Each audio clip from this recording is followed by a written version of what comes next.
Hello. Hello, welcome. I am Martina and I'm here with Christina, and we are your podcast hosts for everyday, ordinary, extraordinary women. We're deep divers and avid students of life, and we're also powerful facilitators for healing. So, in real life, I'm a life coach specializing in parent empowerment and women empowerment, and I'm also a sound healer. And I'm Christina, and I'm an intuitive healer who blends massage therapy with energy work to provide customized, holistic services for my clients. We both incorporate crystals, essential oils, angelic Reiki, and intuitive guidance into all of our work. And we were inspired to create this podcast after pondering on this question.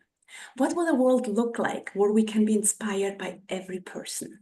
Like usually we're so quick to compare and judge ourselves and others. And when we do that, everybody's losing. So depending on my point of view, I can either feel small because I come out lacking, or arrogant and dismissive because I feel superior. And those are the only two options. And neither of those options make us feel great. So here's our thought. Someone's everyday normal is someone else's extraordinary.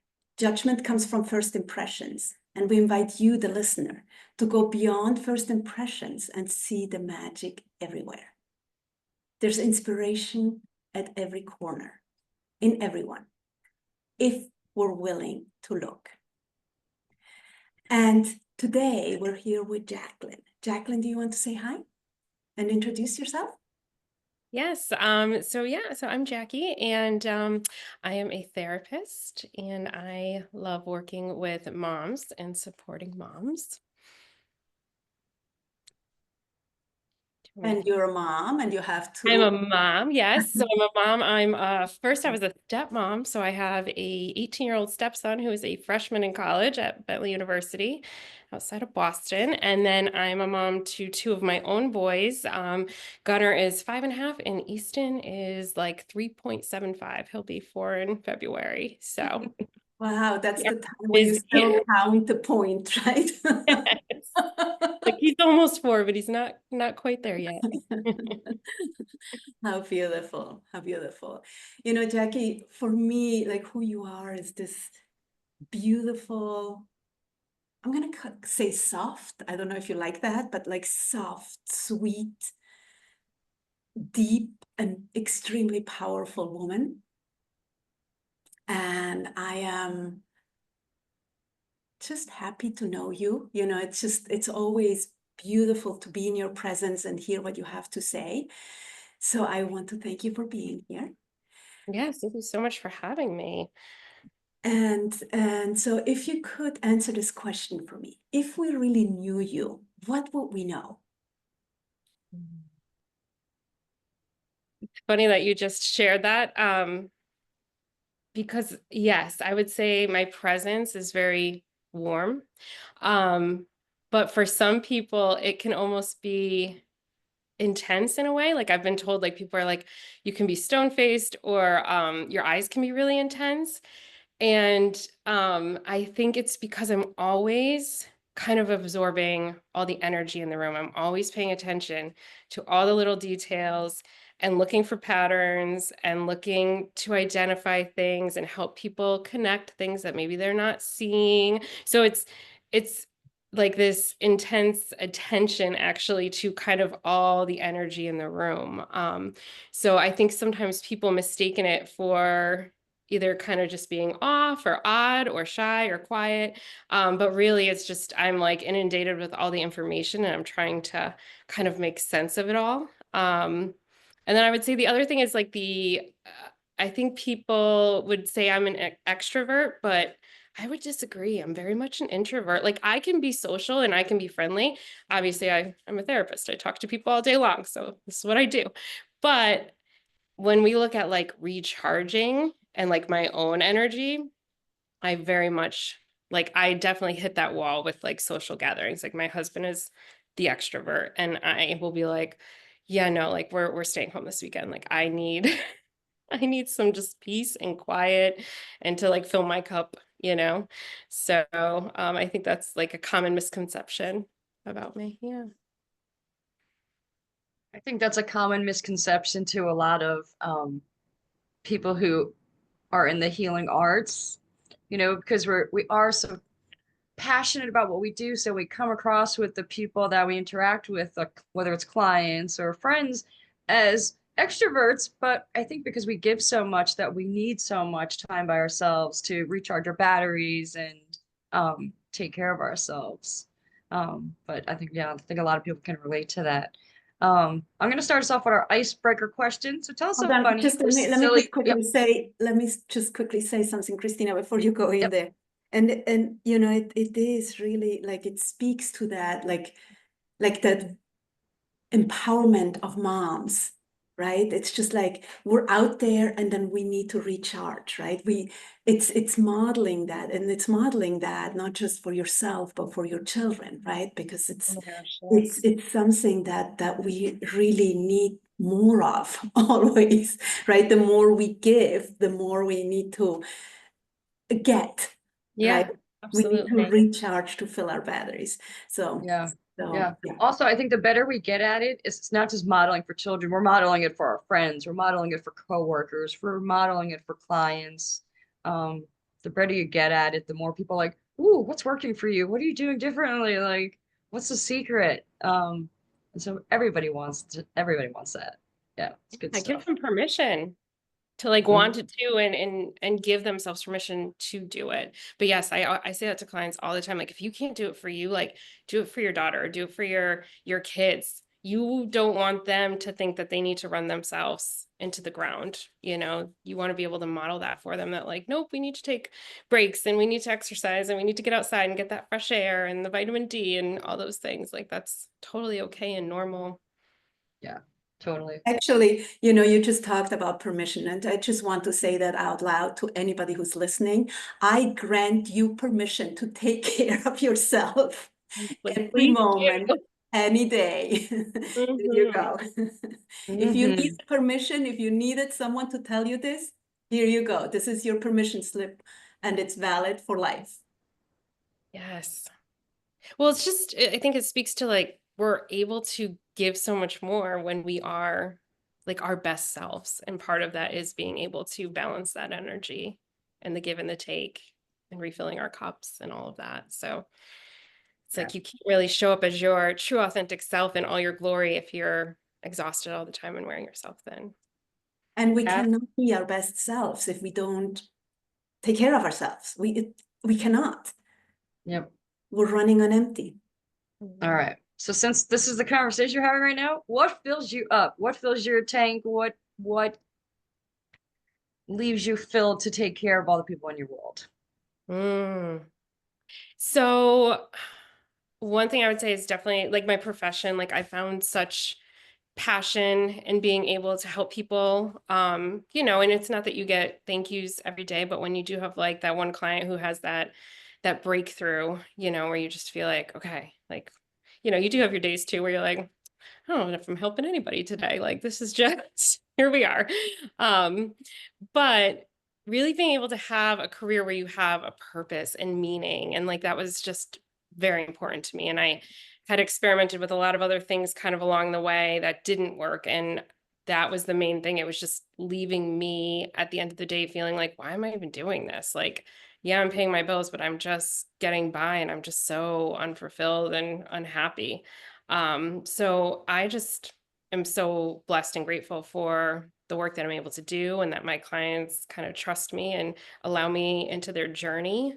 But as far as like, if we're talking more like self-care, filling Yep. ourselves up, outside, I love to be outside. As do my boys. We like try to make it a point, when we're home to at least get outside like twice a day, even when it's cold, like even if it's just 30 minutes in the morning and 30 minutes in the afternoon, just getting outside, getting your body moving, that fresh air. I love to walk. I love to run.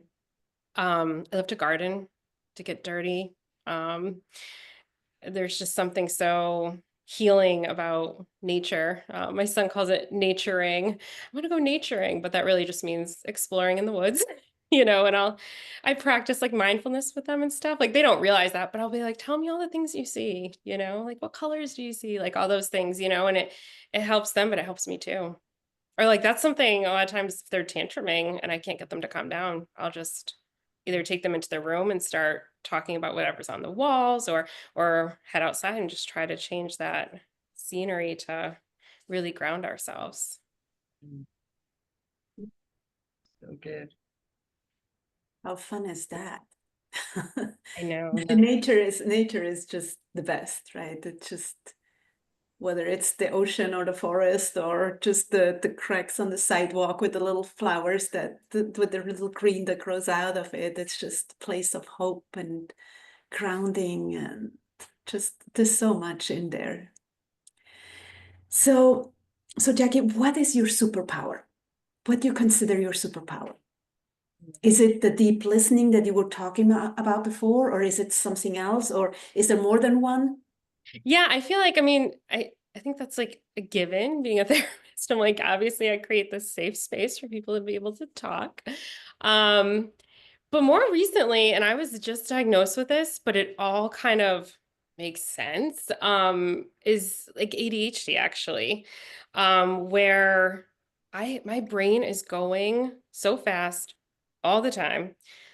I have so many ideas, so many things I want to do, so much creativity. I look at, some people might say like, oh, she's so scatterbrained or her time management's awful or, we're not in Jackie time today. Like you got to hurry up, stuff like that. But to me, it's like such a gift. And I feel like it is all about learning how to hone that gift.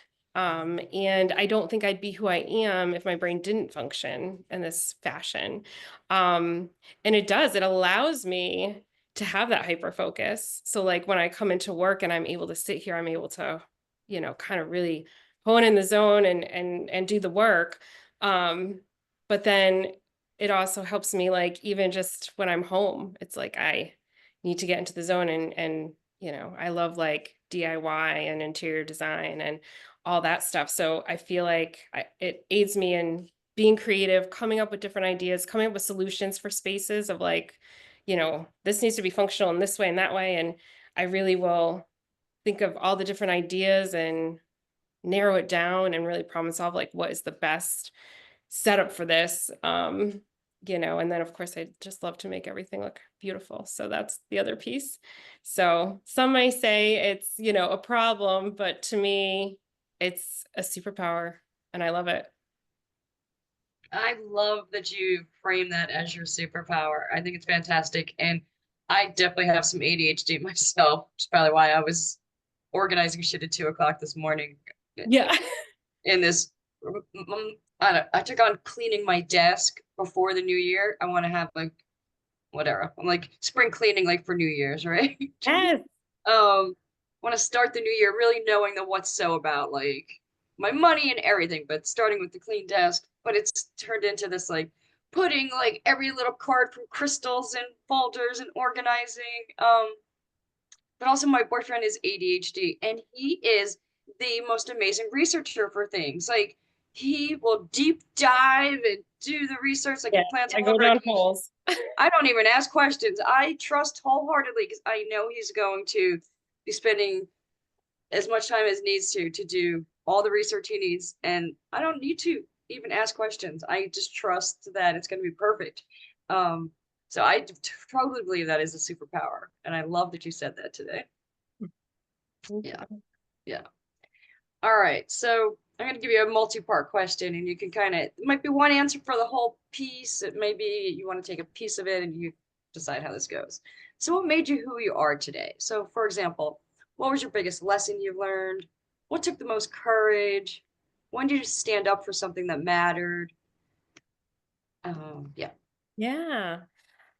I think those are like loaded questions, right? I think kind of what set me on this path is a lot how I was raised, a lot of the women I saw in my family growing up. And that I think is what created a lot of the motivation, the determination of just really having this fierce sense of independence, and I'm going to do it, you know, myself, how I want it. Um, and I'm going to make my own money. Like, I want to be able to support myself. That was really important to me because I saw a lot of that growing up. You know, I grew up middle class, working class, like, and a lot of the women in my family would be unhappy in their relationships, but they would stay because they didn't feel they could support themselves any other way. And that to me was just like, oh God, I never want to feel stuck. Um, so that I think shaped a lot of like my determination and how I saw the world. And um, also just, and this is something I feel like I've kind of just gotten to accepting, is like just trust in the process. I think so much of my life I was in resistance. You know, it was just like, oh, this is not how I want it to go. Like, no, no, no. Like, I couldn't see any other way besides my way, you know? And I've really, as I've aged, realized that like it's okay. It doesn't have to go exactly how you want it to go. It's going to go how it should go. And if you just lean in to that discomfort and just let it go and let it be and just accept, God, what a much happier existence that creates. So Yeah. I think that is just a huge part of it, is just that unconditional just acceptance and trust that everything is unfolding just as it should and just how it should be. And like I feel like that has been kind of my path with relationships, with my career. You know, it's like a lot of things didn't work and I was so sad about it at the time. But had those things worked, I wouldn't be where I am now. So it's kind of just this beautiful, you know, path of continuing to evolve and change and accept and just kind of trust that you're right where you're supposed to be.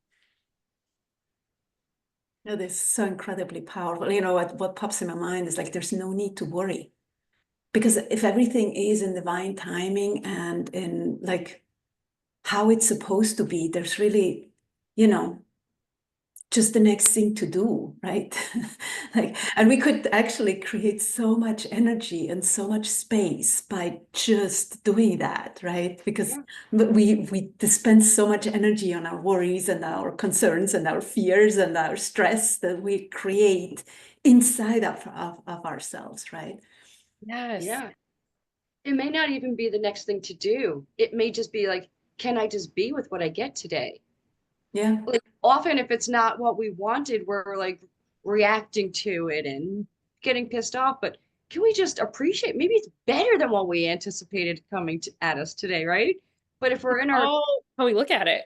It's the meaning you yeah, attach to it, you yeah, know? And if you can just be more open and more flexible to that, like it doesn't mean that you have to ignore the negative feelings or feel like, you know, this can't be this way. I'm like, sometimes I think we have those feelings to let us know and to communicate to us. Like we are yeah, destined for greater things, and this discomfort is going to push me and propel me where I need to be. But like it's okay. It's not always going to just be, you know, moving up, moving up, moving up. Like oftentimes it's those times that you get knocked down. That's when the growth happens. And that's when you really see your determination and your, you know, what you're made of, really.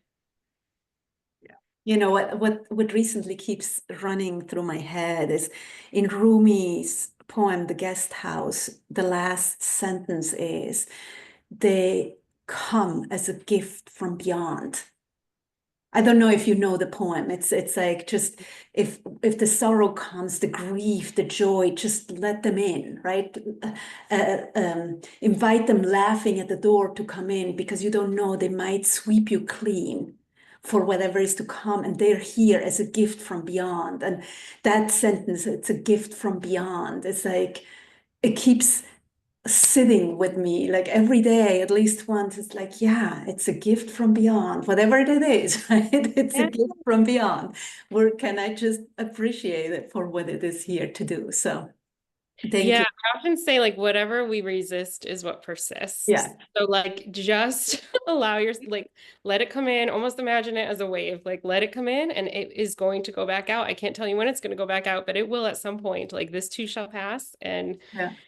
we won't be feeling this way forever, you know? Yeah. Yeah, and again, like I don't know who shared about that. It's like buffaloes don't like storms. So when they see a storm coming, they run towards it so that they're quicker out on the other side rather than running away from it. And it's such an analogy, right? It's like everything, we have to go through it to come out on the other side, right? If we resist it, we're just going to sit in it and marinate in it, and it's going to get bigger than what it really is. So tell us something funny, silly, or embarrassing about yourself.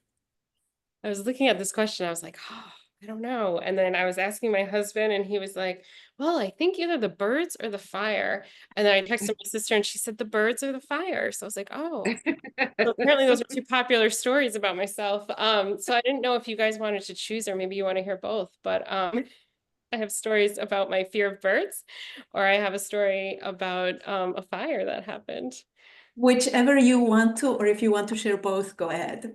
Okay. Now you left us all intrigued, so you I probably know, have to right? tell both.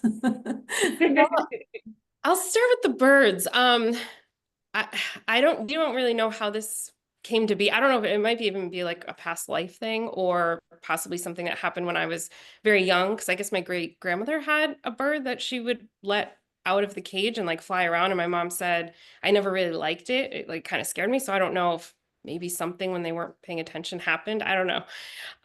But I've always had this fear of birds, and like the bigger the bird, like the worse the fear. So if it's like small, I'm okay. But if we're talking like chicken, ostrich, like getting to the bigger birds, like the worse the anxiety begins. So my brother-in-law and sister-in-law have chickens, and typically they're in the chicken coop. And I pulled up to their house one day because they were going to watch my son Gunner, who at the time was probably like 2. So I'm like not even thinking. I get out of the car, I grab him, and we start heading into the garage, and I'm like faced with 6 chickens, and I'm just like, oh my God. And it was like a scene out of a movie where I just started walking backwards and they were like coming at me and chased me back to my car. And I put my poor son, like this is embarrassing as a mother, put my poor son down because I knew he wasn't scared of them. I run in the car, I shut the door, and then I'm like, oh my God, I just left my kid out there to be packed. Like, what am I doing? So I like ran back out, rescued him, shut the door, called my brother and sister-in-law. I was like, your chickens are sitting outside my car door. Come, like, you need to come and rescue me. This is awful. Terrifying. It was absolutely terrifying. Yeah. And like my worst fear too. Like they never are like just free range out, but that particular day they must have been letting them and didn't think that I was pulling up. And oh my God, it was awful. It's funny that you left your son out. I know, the poor thing. Yeah, I'm always like, oh, Jackie, But in my head, it was like, he's not scared and I am. So like, I'm going to put him down. I'm going to run. And then I was like, what am I doing? Like, I can't just leave him out there. And like, they're pecking. He wasn't hurt or anything. He's not traumatized that I know of yet anyways. But Still likes chickens. yeah, he's okay. Oh my God, that's a good one. And then the fire one I can tell very quickly. So when I was in college, my roommate and I, it was one of those really beautiful like February days where it's like 50 or 60 degrees out, just like an abnormally beautiful day. We decided to we went to lunch and then we ended up seeing some friends. Well, before we had gone out, we were cleaning our room. And so we head out. We were only planning on being out for lunch and then heading back. We ended up running into friends. We're going to get fish, I think. So we ended up at the pet store. Then we're back at their house. We start, drinking. We had plans to go to a party later on that night. So I can remember saying to myself, like, oh, I should probably go back to my dorm room and get changed because I didn't want to wear what I had wore out for lunch, like to the party that night. But then I was like, oh, I don't want to bother anybody, like put anybody out. So like, I'll just suck it up. I'll wear this. I'll be fine. So we get to the party. we're having a good time. Then all of a sudden my friend Carrie shows up and she was not like invited to this party. So I'm like, is everything okay? Like I thought something was wrong with her. She goes, I'm okay. She's like, Keene, which is this, I went to Keene State. She's like, Keene, police, fire department, campus police, they're all looking for you. Your like your dorm room is on fire. And I was like, what? So we're like, she's like, yeah, you have to like come back. And I'm like, oh my God. So like we head back there. I mean, there's fire trucks everywhere. I actually, now that I'm telling you a story, I remember we drove past all the fire trucks and we laughed about it, being like, fire drill, that sucks, because we would have fire trucks like once a month. Oh Lord. So we get back. Yeah. So we had lit a candle when we were cleaning and completely forgot about it, took off. The candle was in glass, so it melted down to the glass. The glass combusted. I had a tapestry over my dresser, which was wood, caught the tapestry on fire, caught the wood on fire, and then like was going up the wall. Thank God the sprinkler system didn't go off. It was like minutes before they were able to catch it and put it out, but otherwise we would have been really like in deep as far as financials, having to replace, like, think college students, they have all those electronics and, you know, if those sprinklers went off. But anyway, so I mean, it's like 2 a.m. by this point. It's like awful. We've been drinking a long time, not good. So like I have to call my parents and say like, hey, yeah, I'm in like a lot of trouble right now. So I call my father and I'm like, hey dad, my dorm room caught on fire. And he goes, your hair dryer? I said, no, dad, my dorm room. So that was just like so funny. But like we were known through campus. Like they ended up showing pictures of our room, like at freshman orientation. Then we'd be at parties and they'd be like, oh, this is Jackie and Lauren of the fire. They're like, oh my God. Like we were like, I mean, it was our, yeah.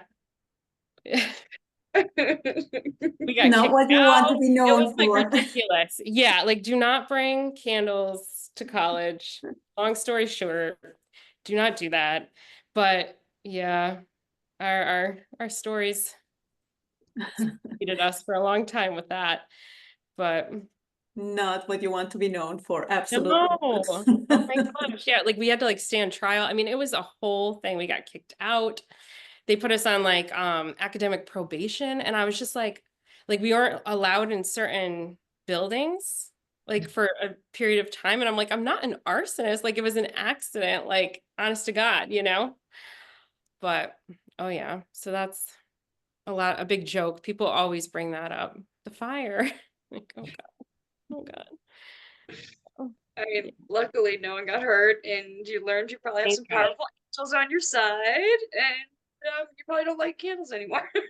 I do not. And like when I do, I'm like crazy about it. You know, I'll wake up in the middle of the night. Oh my God, did I blow that out? And I'll go and look, and I did, you know, but I like panic about it now. Yeah. Yeah, no, I can relate. Freshman year, my roommate in college, her house burned down over Christmas break because her brother left a candle burning. And she came back to school with one suitcase, and it was her clothes because she had left them in the dryer. It was the only thing that was like left in the house. So yeah, candles burning. Don't leave your candles burning, people. Leave your candle burning. Get a candle warmer. Get your oil Essential diffuser. oil. There's a lot of other options. Yeah. So tell us about a time you took a chance on love. It doesn't have to be romantic love, but tell us about a time you took a chance for love. So so my husband and I went to high school together. We reconnected, and you know, fell in love, got engaged, got married, and I don't really know what happened exactly, but like a year after we got married, I began to realize he had a very bad drinking problem. And I didn't, you know, I knew like before we had gotten married that there were times he would drink too much. And that would be, you know, concerning to me, but like it was never to the point where I was like, oh, this is like a big issue. But like after we got married, it was like the drinking increased, and I mean, I was finding nips, and he was drinking and driving. I'd find, you know, vomit down the side of his car. I mean, it was bad, bad, bad. So it all kind of came to a point once I had my son, that I was like, I can't do this anymore with you. Like my mother bear instincts came in, and it was like, I need to protect my child. I can't, and I can't live in this chaos with you anymore. So I hired a lawyer. I went to the courthouse. I filed for divorce. And then literally this was February 2020, and then COVID hit. So here I am cohabitating with, somebody I just served papers to. And now we're like stuck together. I'm working from home. Thank God, actually, it all worked out, because I wouldn't have been able to work from home had he was able, he's a chef, so he couldn't work because of COVID. So he was home and able to watch my son so I could work virtually. And it kind of all worked out. We ended up mending things. But it's like I had to get to my absolute breaking point to get through to him that like, I can't do this anymore, and I sent him to treatment. I did everything you could possibly think to do, and we just kept hitting a wall. But it's funny, we were talking about this earlier, and he was just saying, he's like, the court, that's what finally got me, was you filing. Like, I finally just was like, I can't do this anymore. And he's been sober 3 years now. Yeah. Yay. Yeah, and he's still a chef, but he works in a recovery center. So he works, like, his staff are people in early recovery. And yeah, so that was something where I had to really, it's like my walls were up, and I really had to like hold myself to a standard of like, I can't do this anymore. I'm not going to live like this anymore. And had to really be vulnerable and take that chance of like, wow, he could get better. Like, things could change after feeling so much like desperation, Well, And how I imagine it's anger and it's frustration. Like there's so much in there, right? Because it's like it's disappointment, it's loneliness, it's like and to be able to choose him again takes a lot of letting go. So I commend you for that really, because it takes like a huge amount of letting go, yeah. to all like let go of what was and trust again. I think that's what I want to say. So It's so interesting too, because in some ways I almost feel like I'm married to like somebody else. yeah. He's just so different, but like in really good The ways. new and improved version. Yeah, like he's, like before he could kind of be snarky and he would like pick arguments with people, like he's not like that anymore. Like it's a lot of less drama, and it's really cool to see, and like to see how he's grown into himself and feels really good about himself. His confidence has grown. That's what I was just going to say, because when you're confident with yourself, you're not reacting constantly to what people are saying. You're not taking it personally. And so there's so much more pleasant to be around, and the conversations are Good. nicer. Yeah. Yeah. So good. well, And I love that you said he's working in a recovery center. So that's the hardest part about being in the restaurant industry is the partying that goes on. And so to actually choose to be like, I'm not working in that setting, I'm going to work in a setting that supports me is really beautiful too. Yeah, and it supports our family because it's a cafe. So like his hours for a chef are very abnormal, he works like 6 to 2, 3, 4 in the afternoon at like the latest, so we still have half of the day with him, and before our boys, they're in school now, but before they were in school, he would be home with them, 2 days a week. So like that was lovely too, that they've had so much one-on-one time with him. Yeah. And it's breaking those conversations about what's possible, right? Like, because everyone in the restaurant industry is like, it's just what it is. I'm a chef and you never see me, right? Like my brother-in-law's a chef too, so I know this conversation. But my brother-in-law, he decided he's working at a boarding school right now. Yeah, Yeah. That's so funny. My So, brother is a chef too. But yeah, same thing. He works in like corporate. So he's a corporate chef now and he works like a normal 9 to 5.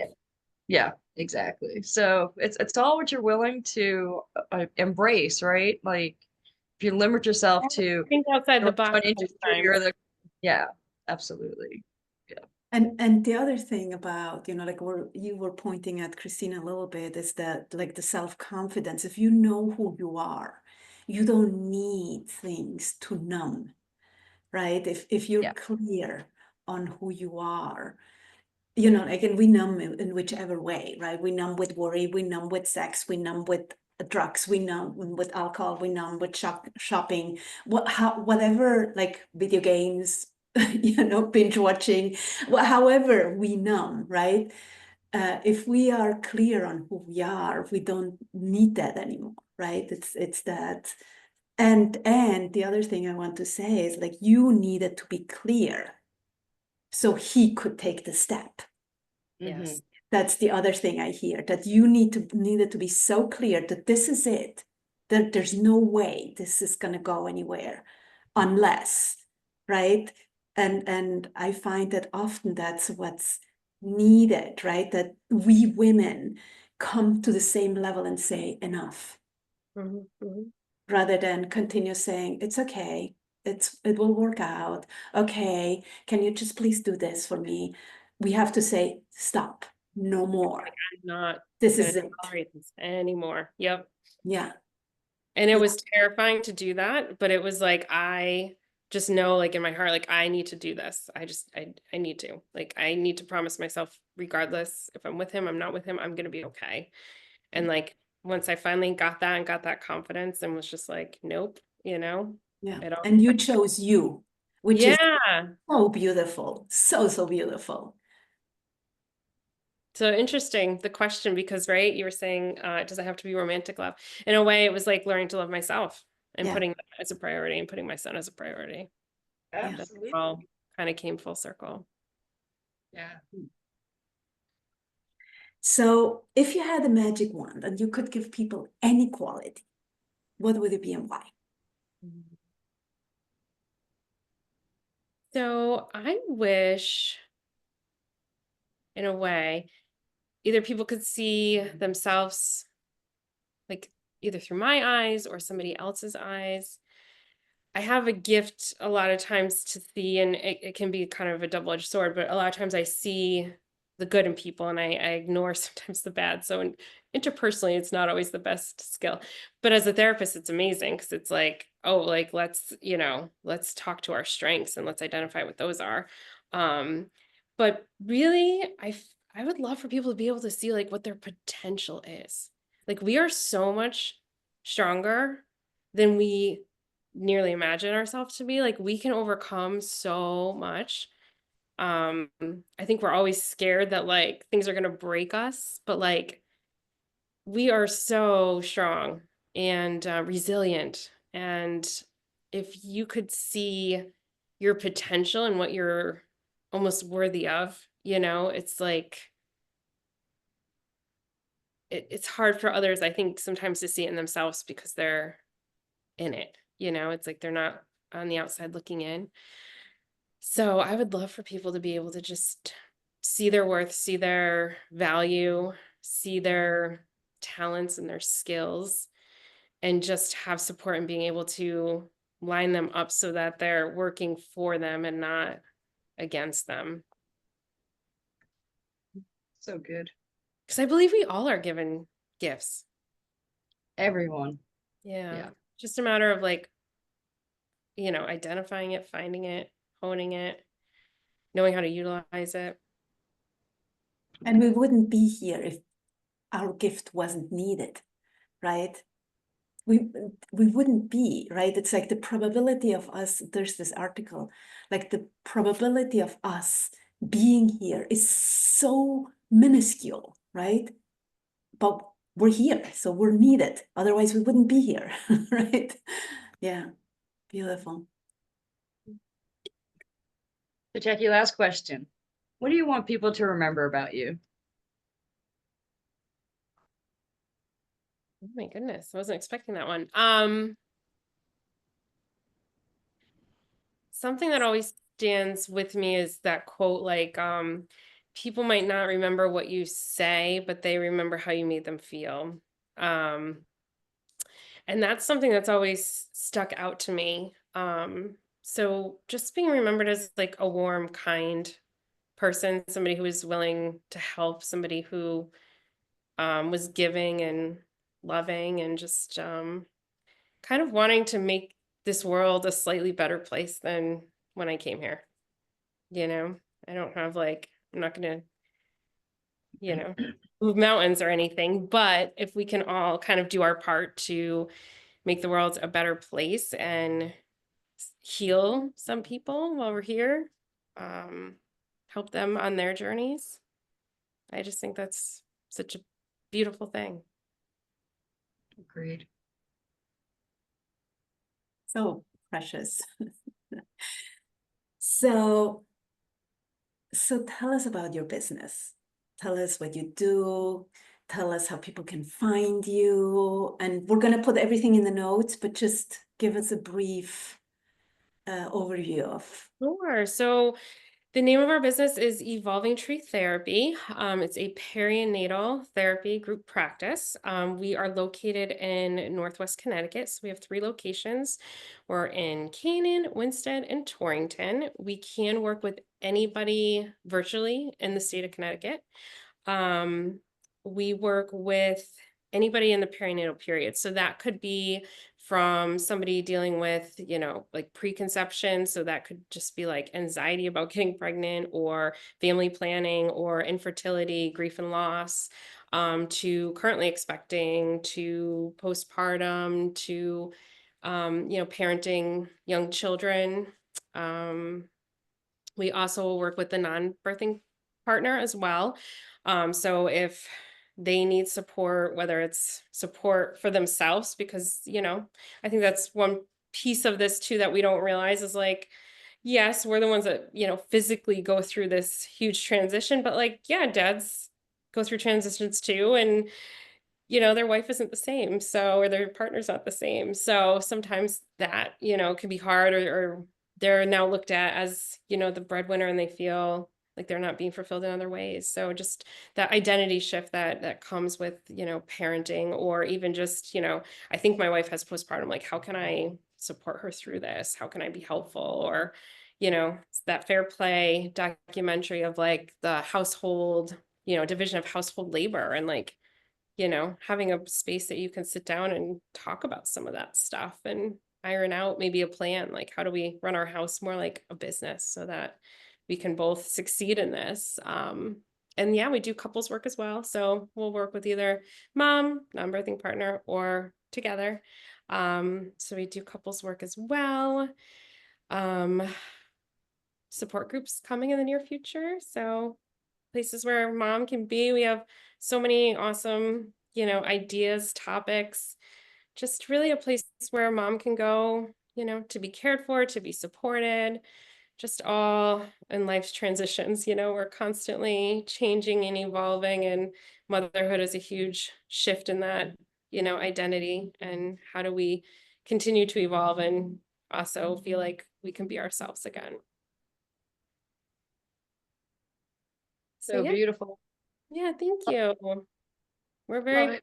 passionate. We're excited, you know, to really be able to offer this, because we feel like it will help so many people, the trickle down effect, you know, like if we can really focus on mom because she does so much for everybody else, it's like everybody benefits.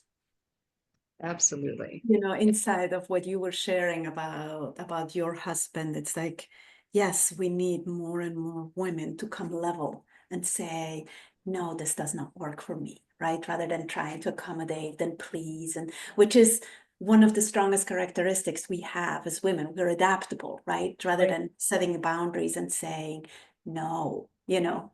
In one of the coachings that you know, like that I do, it's called courage coaching. You know, one of the things we teach people is no is your friend, right? And it's really that, like, it's part of what is needed right now. It's for women to stand up and say, no, no, this is not how I want it. This is how I want my life to look like, but not like this. Right. So thank you Absolutely. for doing the work you're doing. It's just really so necessary and so powerful, particularly as a mom, right? Because we can get so lost, right? These are our babies, and you know, when they're born, they cannot survive without us. But we forget that if we don't take care of ourselves, none of us will survive. Right, right. Yeah, it's such an integral, piece is like all these moving parts kind of have to work together for everyone to be well. So how do we, provide extra support, more support for everybody? And then we all benefit because we are, the human connection is such a powerful thing. We're not alone in this. I know sometimes it feels like we are, but we're not, and the more we can connect and know that it's a safe place to talk about all the things, the less stigma we're going to have and the less, pain people are going to feel from it. Well, and what you said in the beginning is the normalizing, right? It's the normalizing that parenting is, you know, as it might be joyful and it's presented, you know, like I always remember, like there's the Huggies, right? The ads for Huggies, for diapers, and the babies crying when the diaper is wet and then laughing when the diaper, and it's like, it's such a myth. It's such bullshit, right? It really, Mhm. truly is bullshit. There's no other way of saying it, right? And that it is everything. It's frustrating, it's devastating, it's everything, everything. And we need to start normalizing that. It's not just laughter. And we live in this world, particularly with social media, where it's all such pretense and it's all smiley faces. And like, I have been perfect homes and perfect, yeah, it's the highlight reel and all of that. And it's like, no, that's not what's, going on behind the scenes. That's not reality. Right. And the more I think we can be real with people, the less people are going to feel all that guilt and shame and, feeling like they're not, like they're failing because they're not able, to make their house look like that, or they're not able to manage all the things that they're trying to do, when really the expectations are just completely unachievable. Like we're just up against such a strong current. It's just not going to happen, So it's And like, even if they are achievable, it doesn't make us happy to achieve it, right? God, no, you're exhausted, It's Like that's the bigger question for me. Like I am definitely a type A personality. I do way too much, and they're always like at work. They're like, "Whoa, Christina, what'd you get done before work today?" I'm like, "Whoa, is that truly how people know me now?" Like I gotta learn to like slow down and do better because that's not what I want to be modeling to my work tribe and to like. Yes, it's great to be productive. I am not knocking that, but yeah, there needs to be that but it's balance. also great to take care of yourself, Yeah, and be has able to to be show a up and balance. feel, yeah, rested and feel good, like you have energy. Mhm. Yeah, for sure. and So, it is like it's inside of that standard of the, you know, like we're constantly judging. And why we're doing all of that is because we're constantly judging and comparing ourselves to others. And what we see is not the truth. It's just a fictional thing, because we don't go to people's houses to actually see what it looks like, right? We just see what they're showing us, right? So based on that, we make up stuff, right? Yeah, yeah, so much assumptions. Mm. we could have a whole nother episode just on that I conversation for know. Yeah. sure. It's so true. So true. Jackie, thank you so much for joining us today. Thank you for the work you're doing for women and the commitment to provide a safe space for people to heal. It's really important. So if you're in Connecticut, definitely reach out to Jackie. Um, if you loved what you heard today, please leave us a review. Please share with your friends. And please remember you are extraordinary and you rock. Until next time, have a wonderful day. Bye for now. Jackie, you want to say bye? Bye. Thank you for having me, and thank you for all the work you ladies are doing and bringing attention to all of this. I love it. Love it, love it. Thank you.